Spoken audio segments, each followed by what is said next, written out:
Nagari awak ko parah pak, ndak baik-baik benar. Bah parahnya, mau berpantun jadi.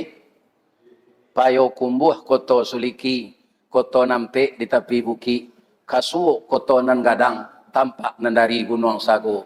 Bah kolah lai NKRI kini, makin diube makin sakit, tawa taserak biso nan datang, dokter mau be lah damam pulo. Coba maanan pantun nambo tu pantun Minang konyo sindiran pak. Ba rakyat kasehat dokter nan mau be ko nala bisa sakit.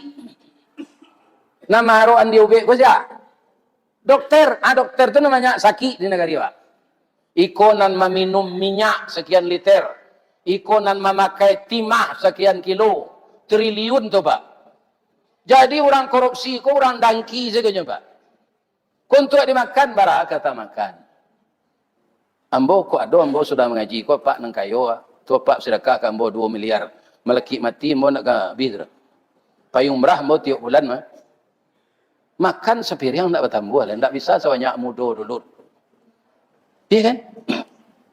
Dunia hiburan tak terkenal lah. Karena latih sudah mengaji itu lalu lah. Iya kan? Tak ada. Nah, kuat dong nak magi piti ambo 2 miliar ko ambo terima. Iya kan?